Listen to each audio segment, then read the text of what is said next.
주신 기도, 우리가 다른 말로 주기도문이라고 말하는데요, 이 기도는 여러 기도 중에 하나가 아니라 기도의 표준입니다. 어떻게 기도해야 될지, 무슨 내용으로 기도해야 될지, 왜 기도할 수 있는지, 기도함으로 말미암아 얻는 유익이 무엇인지 우리에게 함축적으로 가르쳐주는 기도의 모범이자 기도의 표준입니다. 어떻게 보면 이렇게 말씀드릴 수 있는데, 여러분의 모든 기도는 주님이 가르쳐 주신 그 기도의 표준에 적합할 때 기도가 됩니다. 주님이 들으시는 기도는 단순히 우리가 원하는 대로, 아니면 우리가 하고 싶은 말대로 할 때 되는 것이 아니라 적합한 내용을 요청하시죠. 그 기도의 시작이 이렇게 되어 있죠. 하늘에 계신 우리 아버지여, 이름이 거룩히 여김을 받으시오며, 하나님의 이름이 거룩히 여김을 받으시기를 원하며 이 기도는 시작합니다. 주기도문은 어떤 내용으로 마무리를 짓습니까? 대개 나라와 권세와 영광이 아버지께 영원히 있사옵나이다. 아멘. 이와 같이 시작을 하나님의 거룩함으로 하고 마지막을 하나님 나라의 권세와 영광으로 마무리 짓고 있죠. 이 두 문장은 단순히 주님께서 가르쳐 주신 이 기도의 앞에 문장, 뒷 문장이 아닙니다. 우리 기도의 핵심이 바로 여기 있다는 것이죠. 우리 기도의 핵심은 하나님의 이름의 거룩함뿐만 아니라 그 하나님의 이름을 거룩하기 위한 우리 삶의 결단, 우리 삶의 거룩한 제물을 드리겠다라고 하는 호소이자 기도이자 마음의 작정이기도 합니다. 또 기도의 내용도 보세요, 여러분. 기도의 내용에 여러 가지 청원이 나옵니다만 그 가운데 거룩함을 요청하는 내용들이 나오지 않습니까? 죄를 사하여 주시옵고 시험에 들게 하지 마시옵고 다만 악에서 구하시옵소서. 우리가 죄로 말미암아 하나님의 거룩함에서 손상되지 않습니까? 우리가 시험에 들므로 말미암아 하나님의 말씀에서 멀어지잖아요. 악에 빠짐으로 말미암아 하나님의 거룩함이 손상되는 것임에도 불구하고 깨닫지 못하고 살아가지 않습니까? 그런 점에서 거룩함은 기도의 핵심입니다. 거룩함은 기도의 가장 많은 내용이 되어야 됩니다. 우리의 기도가 올바른 기도가 되기 위해서 우리는 하나님의 거룩함뿐만 아니라 우리의 거룩함을 요청하며 구해야 하는 것이죠. 오늘 저는 회개 기도에 대한 말씀을 드리려고 해요. 주님께서 가르쳐 주신 이 기도의 내용처럼 죄를 사해 달라고 하는 이 기도의 내용, 연관되어 있는 시편 32편을 여러분과 함께 생각해 보려고 합니다. 어거스틴이 이 시편을 참 좋아했다 그러죠. 어거스틴이 특별히 이 시편을 좋아했고 자기의 방탕함을 용서해 달라고 하나님께 구할 때 이 기도를 많이 드렸다고 해요. 뿐만 아니라 루터 역시 이 시편은 바울의 시다, 동시에 나의 시다, 이렇게 말할 정도로 죄의 굴레에서 벗어나기 힘들었던 자기의 마음을 이 시편 기도를 통해서 주님께 나아가던 하여튼 그러한 은혜를 받았다 고백한 적이 있습니다. 자, 1절과 2절 내용 한번 보실까요? 그 말씀이 이렇게 되어 있는데, 허물의 사함을 받고 자신의 죄가 가려진 자는 복이 있도다. 마음에 간사함이 없고 여호와께 정죄를 당하지 아니하는 자는 복이 있도다. 이렇게 설명합니다. 여러분, 시편 1편도 복에 대해서 말씀하고 있죠. 그리고 이 말씀도 그렇고 복에 대한 말씀이 시편에는 참 많이 나옵니다. 또 산상수훈의 시작도 역시 복이고요. 사람을 처음 창조하셨을 때도 복을 선언하셨습니다. 복 받아야 됩니다. 무슨 복 받아야 됩니까? 우리가 흔히 복이라고 할 때는 물질을 떠올립니다. 명예를 떠올립니다. 세상에서의 성공을 떠올립니다. 그러나 진정한 복은 죄 사함입니다. 죄 사함이 복이고 죄 사함에서부터 진정한 복이 시작이 되는 것입니다. 마음에 간사함이 없고 하나님 앞에서 간사한 마음을 품고 자기의 욕심을 따라 구하지 않는 사람이 복된 사람입니다. 주님께서도 산상수훈에서 뭐라 그러셨어요? 마음이 청결한 자는 복이 있나니. 마음이 청결한 게 복된 겁니다, 여러분. 마음이 착하고 깨끗한 것이 복된 겁니다. 이걸로 인해서 뭔가 얻어지는 것 이상으로 이 자체가 매우 복된 거예요. 예수님께서 이렇게 말씀하시죠. 마음이 청결한 자는 복이 있나니 그들이 하나님을 볼 것이요. 마음이 청결해야 하나님을 봅니다. 마음이 청결해야 하나님과 눈이 마주쳐집니다. 아담의 경우를 한번 생각을 해보세요. 아담이 타락한 이후에 처음으로 하는 행동은 하나님의 대면, 하나님의 시선을 피하는 겁니다. 또 그들이 매우 큰 수치를 깨닫게 되는데 창세기 3장 7절을 보면 이런 말씀이 있어요. 잘 들어보세요. 이에 그들의 눈이, 여기서 그들은 아담과 하와를 말합니다.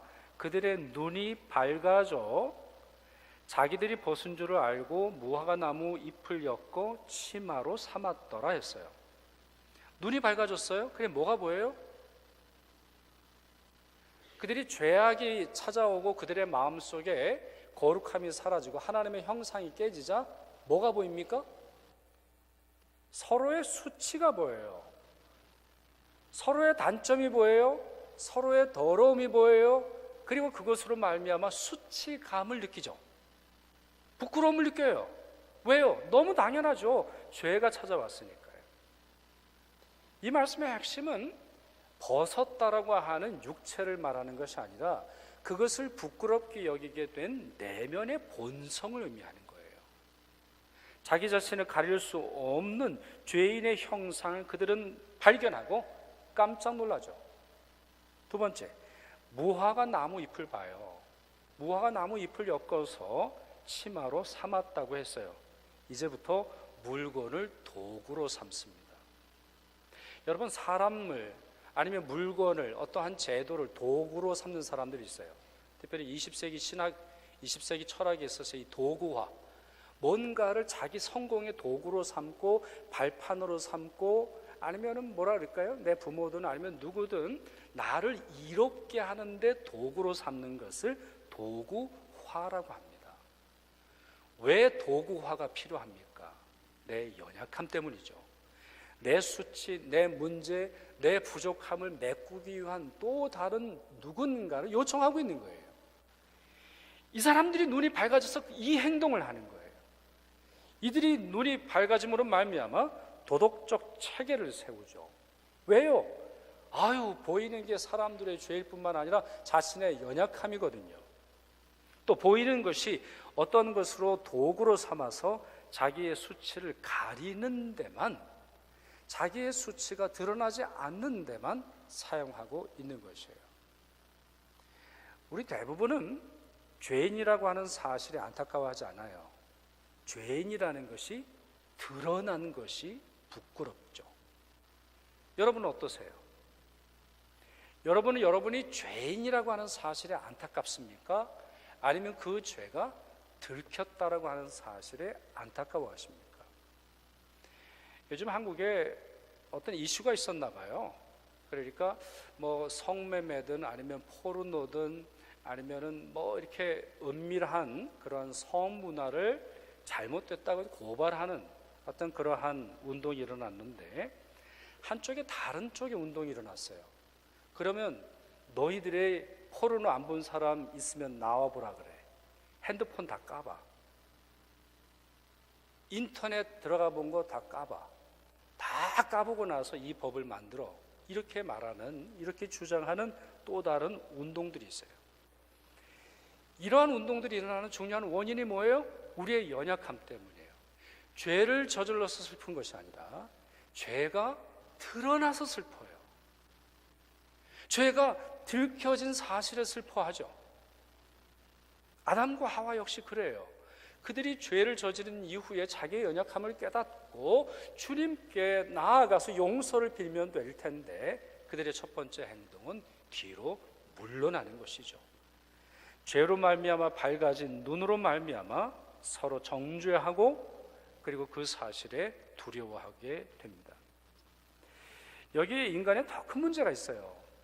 이와 같은 사실을 아는데도 불구하고 회개하지 않으며 마음이 더 완악해진다는 것입니다. 3절과 4절 보실까요? 어거스틴이 이 문장에 가장 큰 감동과 은혜와 깨달음을 얻었는데요. 다윗이 이런 말을 하죠. 내가 입을 열지 아니할 때에 종일 신음함으로 내 뼈가 쇠하였도다. 주의 손이 주야로 나를 누르시오니 내 진액이 빠져서 여름 가뭄에 마름같이 되었나이다. 여기 중요한 문장이 이 앞에 문장이에요. 내 입을 열지 아니할 때에 종일 신음했다. 아담과 하와의 경우도 말씀을 드려볼게요. 그들은 하나님의 대면에서 피했다고 말씀드렸죠. 나무 뒤에 숨습니다. 왜 선악을 알게 하는 나무 열매를 먹었느냐? 하나님께서 물으실 때 입을 열어 죄송합니다 할 일이에요. 그런데 이미 그들 안에 죄가 자리 잡고 그들의 영혼과 그들의 눈을 잘못된 것에 열게 해줄 뿐만 아니라 그들의 입을 닫아버립니다. 하나님을 향한 호소, 하나님을 향한 기도, 하나님을 향한 찬양, 하나님에 대한 감사, 하나님에 대한 고백, 하나님에 대한 영광의 입을 닫아버립니다. 이제 그 혀가 하는 말과 그 이빨로 하는 모든 씹는 것들이 죄악을 생산해내는 그런 과정에 있게 되죠. 입을 닫습니다. 죄인들의 특징이에요. 기도를 하려고 해도 기도가 나오지 않아요. 자기의 본 모습을 감추는데 급급하죠. 하나님을 어떻게 만날 수 있겠어요? 여러분 그렇지 않아요? 논리적으로 생각해 보세요.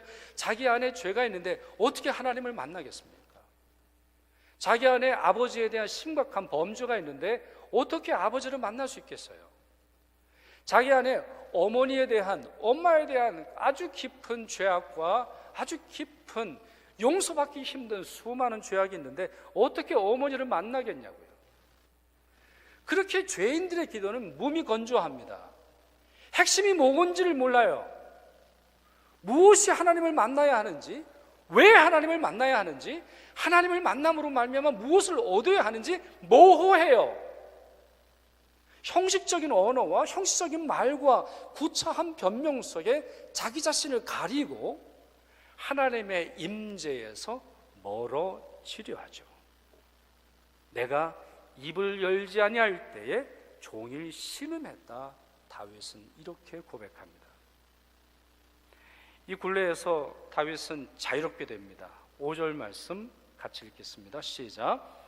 내가 이르기를 내 허물을 여호와께 자복하리라 하고 주께 내 죄를 아뢰고 내 죄악을 숨기지 아니하였더니 곧 주께서 내 죄악을 사하셨도다. 아멘. 이 말씀에서 우리는 두 가지 다윗을 발견해요. 문장을 잘 보세요. 자, 절 보지 마시고 이제 문장을 보세요. 주어가 이렇게 시작하죠. 내가 이르기를, 내가 말했다. 누구에게? 나에게. 내 허물을 여호와께 자복하리라. 내가 나에게 말해요. 3절에서 그는 그의 입을 다물고 하나님에서 징계를 당하고 하나님의 형벌을 받는다 할지라도 그냥 참으려고 했거든요. 근데 도저히 견딜 수 없는 그의 마음이 있었던 것 같아요. 그래서 내가 이르기를 내 허물을 여호와께 자복하리라. 나에게 말한다는 거예요. 그리고 나서 두 번째 다윗의 모습이죠. 주께 내 죄를 아뢰고 내 죄악을 숨기지 아니하였다. 세 번째 문장이에요. 그랬더니 곧 주께서, 그랬더니 오랫동안 기다리셨던 것처럼 곧 주께서, 그랬더니 마음의 결심을 품고 내 죄악을 고백했더니 이미 내 모든 것을 아시고 그 회개하기를 기다리셨던 것처럼 곧 주께서 내 죄를 사하셨다. 이렇게 고백합니다. 이 첫 번째 내용이 다윗의 기도의 특징이에요. 다른 시편의 내용도 그렇고 또 사무엘상과 사무엘하 나오는 이 다윗의 큰 특징입니다. 쉽게 다시 말씀드리면 내가 나에게 촉구하는 거예요. 그 예를 하나 들어볼까요? 시편 42편 5절 말씀. 시편 42편은 특별히 우울증과 관련되어 있는 그런 시편이에요. 우울증, 깊은 우울증이 우리를 어렵게 하죠. 낙심과 절망과 두려움과 오직 실패만 있을 것 같은 우리의 감정에 매몰될 때에 다윗이 있었던 것으로 보여져요. 그때 그가 이렇게 고백합니다. 내 영혼아, 내가 어찌하여 낭망하며 어찌하여 내 속에서 불안해하는가? 너는 하나님께 소망을 두라. 그가 나타나 도우심으로 말미암아 내가 여전히 찬송하리로다. 누가 누구에게 얘기해요? 누가 누구에게 이야기합니까? 내가 나에게.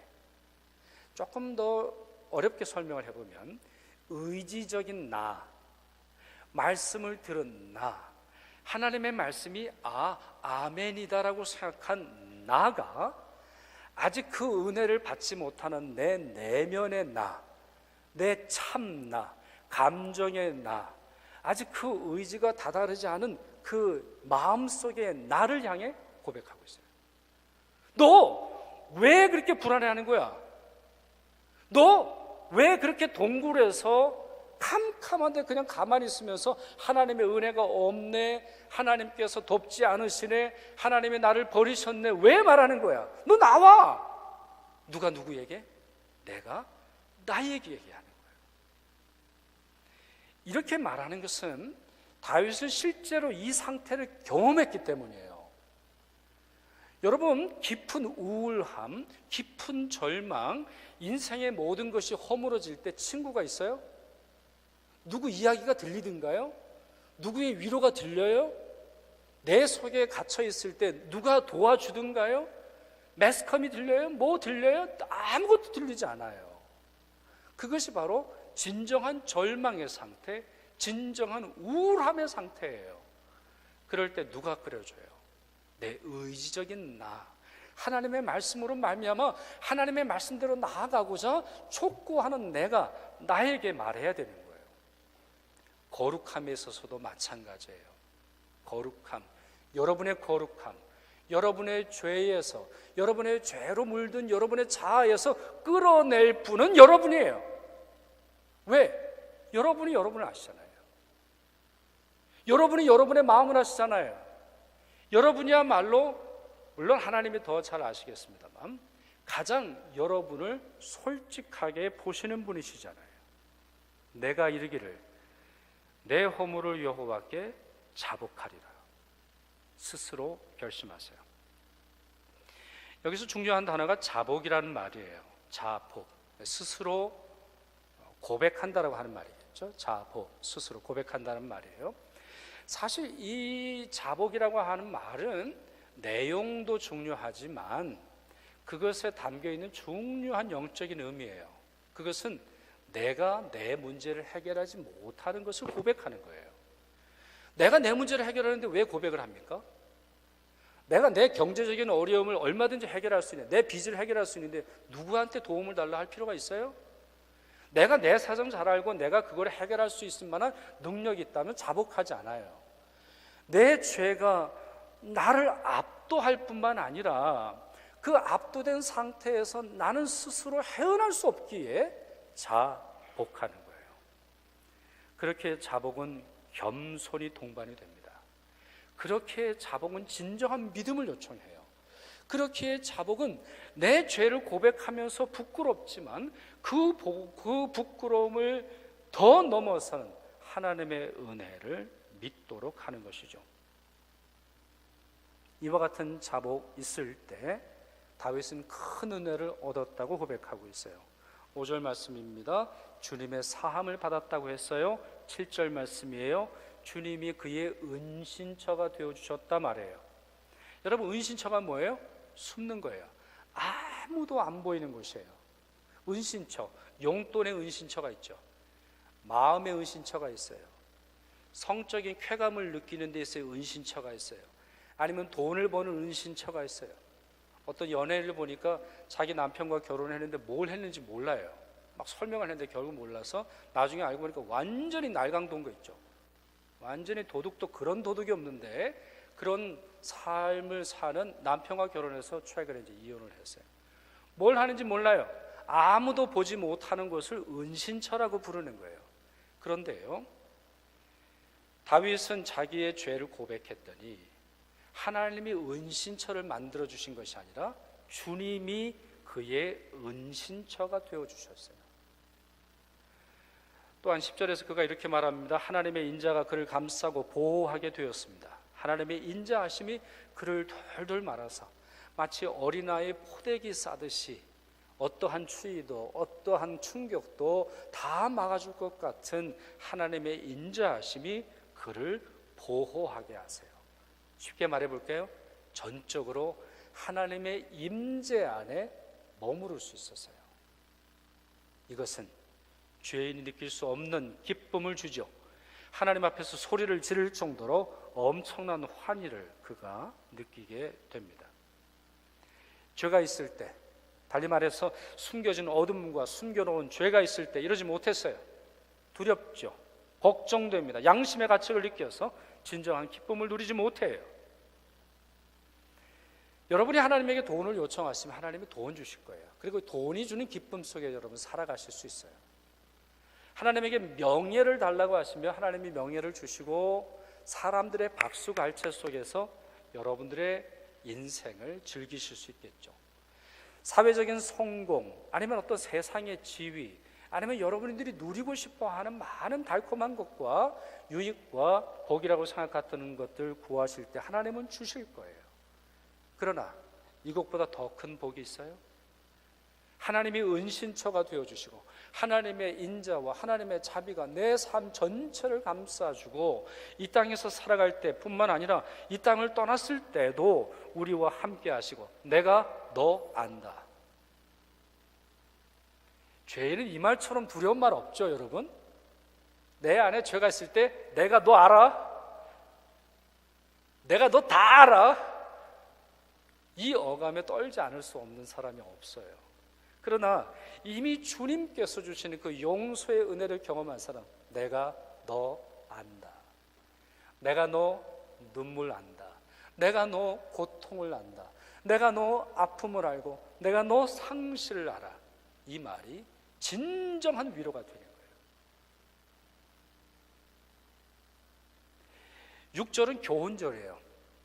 6절 그리고 8절에서 11절까지의 내용은 교훈입니다. 어떻게 보면 잠언 같아요. 이 부분은 교훈, 훈계, 어느 정도는 명령차가 이제 담겨 있으니까 잠언과 같은 그런 내용이에요. 8절을 보시면 훈계라고 하는 단어가 나와요. 이 말이 히브리어로 마스길이에요. 그래서 이 내용 때문에 32편 제목이 있잖아요. 32라고 쓰여져 있는 그 옆에 다윗의 마스길이라고 되어 있어요. 그러니까 지금 1절에서 5절까지의 내용 그리고 7절에서 뒷부분에 있는 내용의 자기 고백, 자기 감정, 신학적인 선언의 목표는 여기 있는 거예요.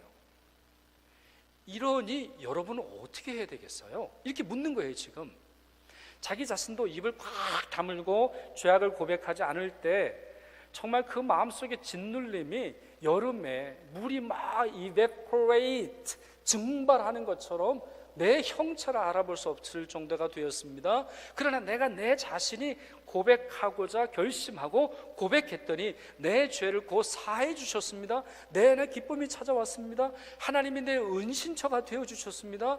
그리고 말할 수 없는 기쁨이 내게 찾아와서 주님이 주시는 그 임재 안에 머무를 수 있었습니다. 그러면 여러분은 6절 내용 같이 읽도록 하겠습니다. 이로 말미암아 모든 경건한 자는 주를 만날 기회를 얻어서 주께 기도할지라. 이것이 시편의 핵심 내용이에요. 몇 가지 중요한 단어를 설명을 드릴게요. 주를 만날 기회를 얻어서라고 되어 있죠. 이 본문이 사실은 좀 어려운 본문이에요. 히브리어 원문을 읽어봐도 정확하게 뭘 의미하는지 쉽게 이해하기 어려운데 NLT 그 New Living Translation이라고 하는 영어 성경이 이렇게 번역이 되어 있어요. While there is still time, 아직 시간이 있을 때. 저는 이 번역이 좋은 것 같아요. 기회라 그러니까 뭐라 그럴까요? 이렇게 기회라 그러니까 뭘 페이한다거나 아니면 뭔가 사정을 해서 뭔가 하는 동작처럼 보이지만 이건 타이밍에 대해서 연결이 있어요. 왜 그렇게 말씀드릴 수 있냐면 이게 6절 상반절인데 하반절에 보면 노아의 방주의 때를 언급해요. 노아의 방주의 때. 홍수가 범람할지라도, 여러분 노아의 방주 기억나시죠? 노아의 방주 사람들이 걱정 하나도 없이 살았어요. 소위 말해 우리가 꿈꾸는 잘 먹고 잘 살았어요. 평화의 시대라고 생각했어요. 문제 없었어요. 뭐 결혼하고 장가가고 집 짓고 뭐 사업하고 여러 군데 여행 다니느라 자기 시간을 써도 아무 문제가 없으리라고 생각을 했어요. 그런데 어느 날 누가 그렇게 비가 많이 내릴 줄 알았습니까? 갑작스럽게 찾아오는 바로 그 비 내리는 날이 무려 1년 동안이나 전 세계를 덮는 물로 범람하는 세계로 만들어버렸어요. 심판의 날이죠. 누가 소돔과 고모라 성이 그렇게 망하리라고 생각했어요? 아브라함과 그의 조카인 롯이 땅을 서로 분배해야 됐을 때 명백하게 소돔과 고모라가 있는 소알 땅은 물이 넉넉한 땅이라고 했어요. 이게 참 핵심적입니다. 물이 넉넉한 땅에 불이 내려서 태웠다라고 하는 이 사실. 또 열왕기 38장에 엘리야가 영적 대결을 벌일 때 이 제단에 물을 부어놓고 하늘에 불이 떨어지게 하신 사실. 현상을 보는 자, 그저 물리적인 현상만 보고 안심하는 자에게 내리시는 불의 역사를 설명하고 있는 거예요. 데살로니가전서 5장 말씀을 보세요. 주님께서 다시 오는 날은 도적 같다고 했어요. 도둑이 언제 예고하고 옵니까? 도둑이 언제 나 내일 갈 테니, 뭐 옛날에 궤도 루팡이라고 하는 소설 읽어보니까 거기는 그렇더라고요. 나 언제 갈 테니 기다려, 이렇게 말합니다만 도둑이 언제 그래요? 갑작스럽게 임하는 거예요. 하나님의 진노의 날, 하나님의 심판의 날, 우리 안에 있는 죄악을 계수하는 날 반드시 임합니다. 바로 그걸 이야기하는 거예요. 주를 만날 기회를 얻어서 아직 시간이 있을 때, 아직 온전히 주님 만나기 전에, 아직 온전히 주님 앞에 서기 전에, 아직 하나님께서 그 생명책을 여시기 전에, 아직 하나님께서 그분의 책들을 여셔서 흰 보좌 앞에 심판하실 날 전에 뭐 해요? 그 다음 내용입니다. 모든 경건한 자는 주께 기도할지라. 자, 이 말이 바로 시편 23편, 32편의 핵심 문구예요. 여러분 이 말씀도 매우 깊은 진리를 갖고 있는데, 여러분 주어가 뭐죠? 모든 경건한 자는 주께 기도해요. 여러분 조금 역설적이죠? 지금 회개기도하는 얘기거든요. 모든 죄가 사함받아야 경건해지리라고 생각해요. 네, 그건 맞는 말이에요. 우리의 죄가 깨끗해지고 우리의 죄가 모두 사라진 후에 우리는 완벽한 경건에 이를 거예요. 그러나 그 경건에 이르기 시작하는 또 다른 경건이 있어요. 죄를 깨닫는 경건이에요. 부끄러워하는 경건이에요. 주님의 심판을 두려워하는 경건이에요. 허물의 사함을 얻고자 기도하는 경건이에요. 이 경건의 모습이 있을 때 우리는 온전한 경건으로 나아가는 거예요. 지극한 겸손으로 여러분 자신을 살펴보세요. 여러분 안에 손상되어져 버린 하나님의 형상이 있지 않습니까? 그 하나님의 형상이 회복하기를 기도하실 때 여러분은 경건한 자이고 더욱 경건한 자가 되는 것입니다. 세상이 주는 평판이 아니라, 세상이 주는 평안이 아니라 하나님이 오직 경건한 자에게 주시는 보호와 능력을 누리고자 기도하십시오. 그럴 때 경건한 자에게 주신 이 기도 응답을 여러분에게 허락하십니다. 말씀을 맺을까요? 주님 사랑받고 있는 여러분, 여러분의 기도를 살펴보십시오. 여러분이 살펴보세요. 오늘부터 옆 사람 기도 살펴보고 뭐라고 기도하나, 하나님의 이름, 하나님의 거룩함대로 기도하나 안 하나 살펴보지 마세요. 여러분의 기도를 살펴보세요.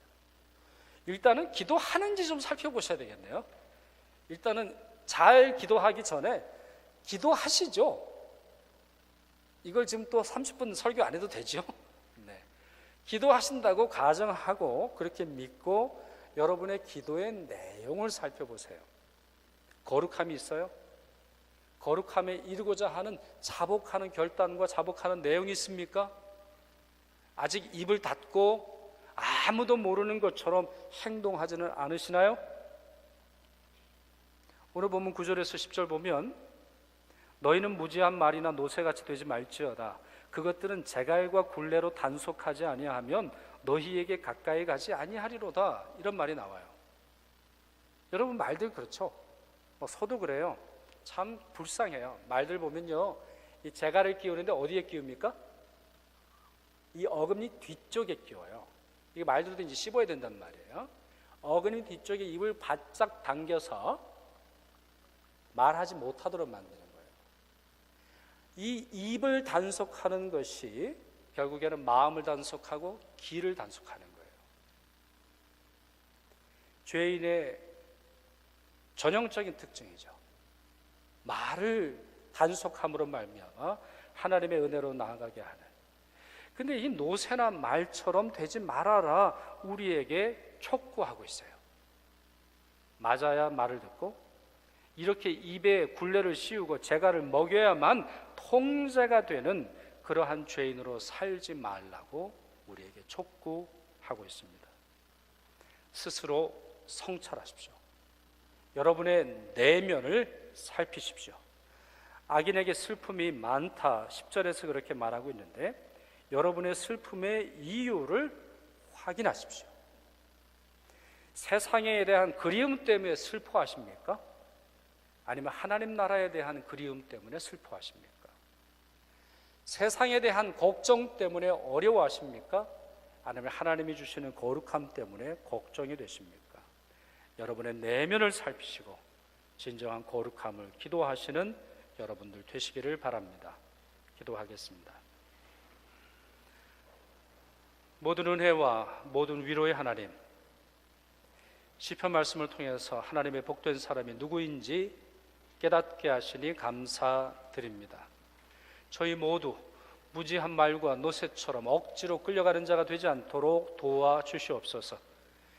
입을 다물고는 완악한 마음으로 불안과 슬픔과 두려움 속에서 살지 않도록 도와주시옵소서. 오히려 저기의 허물을 자복하고 주께서 주시는 죄사함의 은총을 얻어 거룩하며 경건한 자로 살아가도록 이끌어 주시옵소서. 우리의 영원한 구세주, 우리의 영원한 중보자, 우리의 영원한 속죄주 예수 그리스도의 이름으로 기도드리옵나이다.